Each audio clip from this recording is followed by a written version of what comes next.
ప్రియమైన వాళ్ళారా, బాగున్నారా? మరొక వచనం ధ్యానించుకున్నాం. ప్రకటన 5:10.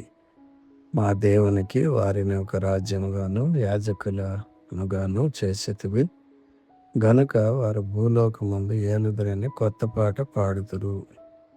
హెచ్చింపు అనగా మనము దేవునిని సేవించుటకు మరియు భూలోకమును ఏలుటకు యాజకులముగా హెచ్చింపబడ్డాం.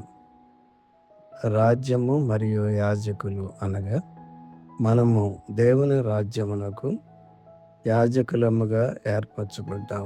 ఇది దేవునితో ప్రత్యేక సంబంధమును మరియు దేవునికి మానవాళికి మధ్యవర్తిత్వం వహించే పాత్రను సూచిస్తుంది.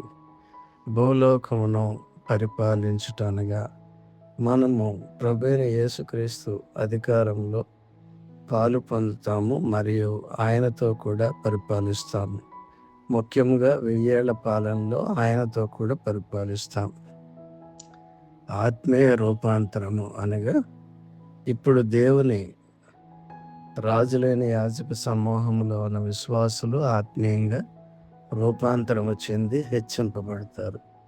విశ్వాసులైన వారందరి యాజకత్వం అనగా ప్రభువైన యేసుక్రీస్తునందు విశ్వాసం ఉంచిన వారు దేవునికి యాజకులు గనుక యాజకత్వపు కట్టడ ప్రకారము వారు యేసు ప్రభు ద్వారా దేవునితో నేరుగా సహవాసము కలిగి ఉంటారు.